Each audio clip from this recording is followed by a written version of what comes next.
የ11ኛው ሳምንት የፕሪሚየር ሊግ የኔ ምርጥ ቡድን ምርጥ ጨዋታና ቀሽም ጨዋታ እንዲሁም ደግሞ ምርጥ ተጫዋች የሚከተሉ ናቸው። ምርጥ ተጫዋች ለኔ ዶኩ ነው። ዶኩ የሚገርም ብቃት ነው። የሚገርም ብቃት አለው። ድሪብል ማድረግ ይችላል፣ ፓስ ማድረግ ይችላል፣ አንድ ለአንድ ማለፍ ይችላል፣ ፍጥነት አለው። በጣም የሚገርም ተጫዋች ነው። ሲቲ አፍሷል። ምርጥ ጨዋታ ደግሞ ለኔ አርሰናል ከሰንደርላንድ ነው። አርሰናል ከሰንደርላንድ ያ ጨዋታ በጣም ገራሚ ነው።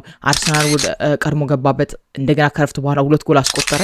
አርሰናል ያሸንፋል ብለን ስንጠብቅ ደግሞ ሰንደርላንዶች በማይጠበቅ ሁኔታ 90 ሲደመር 4ኛው ደቂቃ ላይ ወይ 5ኛው ደቂቃ ላይ ካልተሳሳትኩኝ አግብተው አቻ ወጡ። ከአርሰናል 2 ነጥብ ነጠቁ። 1 ነጥብ ያገኘን ግን አርሰናል 2 ነጥብ አጣ ማለት ነው።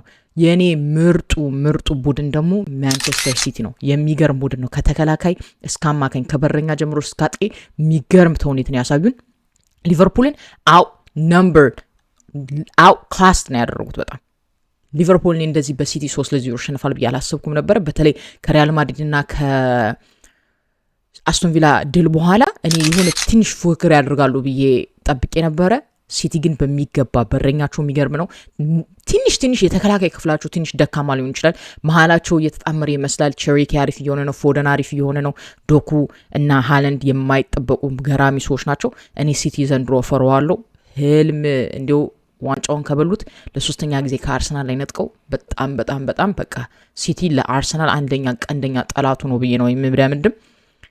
ከዛ ደግሞ መጥፎ ጨዋታ ለኔ ቸልሲ ከወልቭስ ነው። እኔ ቸልሲ 3-0 ምናምን ስላሸነፈ ምናምን የቸልሲ ደጋፊዎች እንድትጮሁ አይደለም፣ ግን የምር ነው የምላችሁ ወልቭስ መውረድ አለበት።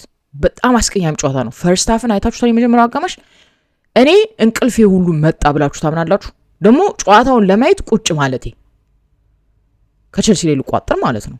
እኔ የቸልሲ ዋንጫውን እንደማይበላ አውቃለሁ፣ ግን ታፕ 4 ምናምን ሁሉ እንዲገባ አልፈልግም። በጣም ቀሽም ጨዋታ ነበረ። የቸልሲ ደጋፊዎች እናንተ ራሳችሁ ታምናላችሁ?